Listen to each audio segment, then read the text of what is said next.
আমার ভাইয়েরা, আমার বন্ধুগণ, খুব গভীর মনোযোগ দিয়ে কথাগুলো শোনা রাখবে।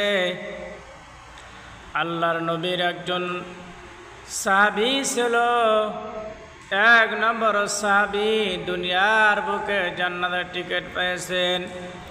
সাহাবীর নাম হলো হযরত আবু বকর সিদ্দিক রাদিয়াল্লাহু তাআলা আনহু। ভাইজান, হযরত আবু বকর সিদ্দিক রাদিয়াল্লাহু তাআলা আনহু বলেন, এই পৃথিবীর জমিনে, এই আল্লাহর জমিনে, দুনিয়াতে আমার কাছে তিনটি জিনিস অতি প্রিয়, মহব্বতের জিনিস, অতি প্রিয় জিনিস। এক নম্বরে বিশ্বনবী মুহাম্মদ রাসূলুল্লাহ সাল্লাল্লাহু আলাইহি সাল্লামের চেহারা দর্শন। নবীজির চেহারা তো সুন্দর ছিলেন। নবীজির চেহারা দেখে অনেক সাহাবী শান্তি পাইত, খিদা তৃষ্ণা নিবারণ হয়ে যাইত। ভাইজান, নবীর চেহারা তো সুন্দর ছিল, চন্দ্র সূর্য পাইত উজ্জ্বল ছিল। বলুন সুবহানাল্লাহ। আমার ভাইরা, আমার বন্ধুগণ, আল্লাহর নবীর সাহাবী বলেন, দুই নম্বর আমার কাছে দুনিয়াতে অতি প্রিয়, দুই নম্বর আমার মাল আল্লাহ রাসূলের জন্য খরচ করা। সুবহানাল্লাহি ওয়া বিহামদিহি। হযরত আবু বকর সিদ্দিক রাদিয়াল্লাহু তাআলা আনহু বলেন, আমার মাল রাসূলের জন্য খরচ করা। বলেন সুবহানাল্লাহ। তিন নম্বর আবু বকর বলেন, আমার মেয়ে আল্লাহ রাসূলের স্ত্রী রূপে থাকা। এই তিনটি জিনিস দুনিয়াতে আমার অতি প্রিয়। বলুন সুবহানাল্লাহ। ভাইজান, নবীজি যখন রাস্তাতে হেঁটে হেঁটে যাইতেন, তখন পশু পাখিরা নবীজিকে সালাম করত এবং গাছ গাছালিগুলো সালাম দিত। আকাশের মেঘগুলো কি করত? নবীজির আকাশের মেঘগুলো মাথার উপর ছায়া করত। বলুন সুবহানাল্লাহ।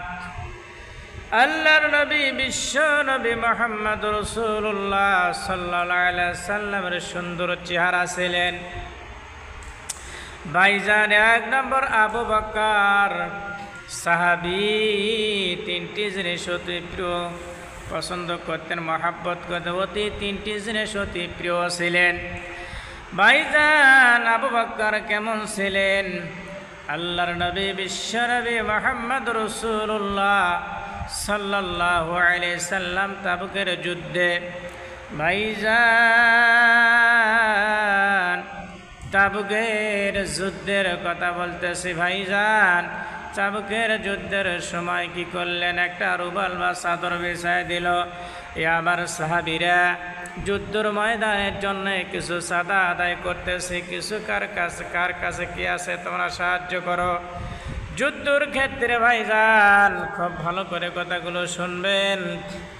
এমন সময় সব সাহাবীরা হাদিয়া দেওয়া শুরু করলো, টাকা ওই চাদরের মধ্যে দেওয়া শুরু করলো। এমন সময় নবীজির দুই নম্বর সাহাবী আবু বকর সিদ্দিক রাদিয়াল্লাহু তাআলা আনহু, দুই নম্বর সাহাবী হযরত উমর ফারুক রাদিয়াল্লাহু তাআলা আনহু এবার কি করলেন? নবীজিকে দান করলেন।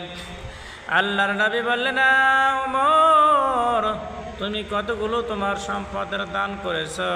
বলে, আমার সম্পদের অর্ধেক দান করেছে, আমার যা সম্পদ আছে তার অর্ধেক আমি দান করলাম। এমন সময় হযরত আবু বকর সিদ্দিক রাদিয়াল্লাহু তাআলা তিনি দান করলেন। একটা টোপলার মধ্যে যা ছিল সব রাসূলের দরবারে হাজির করলেন, দান করে দিলেন। আল্লাহর নবী বলেন, আবু বকর, তুমি কি দান করেছো? তোমার সম্পদের কতগুলো দান করেছো?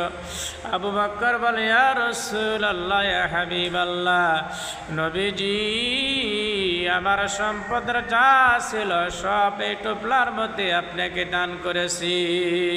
বলুন সুবহানাল্লাহ। নবীজি বলেন, আবু বকর, তোমার বাড়িতে আর কি সম্পদ আছে? আবু বকর সিদ্দিক রাদিয়াল্লাহু তাআলা আনহু বলে, ইয়া রাসূলুল্লাহ, হাবিবাল্লাহ, নবী গো,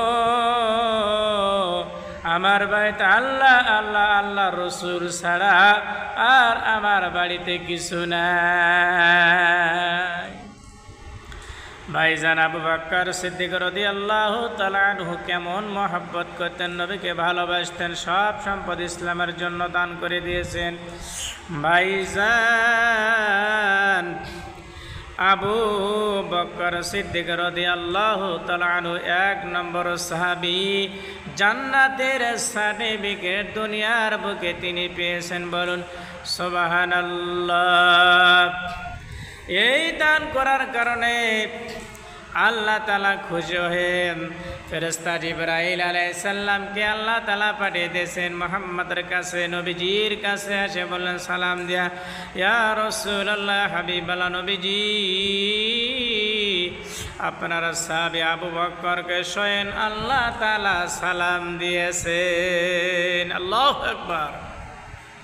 আল্লাহ তাআলা স্বয়ং আবু বকরকে সালাম দিয়েছেন, বলুন সুবহানাল্লাহ। শুধু কি তাই, ফেরেশতা জিবরাইল বলেন নবীজি আল্লাহ সালাম দিয়ে শেষ করেনি, আল্লাহ তাআলা নিজ হাতে একটা আবু বকরের জন্য একটা জান্নাতের মধ্যে সুন্দর ঘর বানায়া দিয়েছেন, বলুন সুবহানাল্লাহ।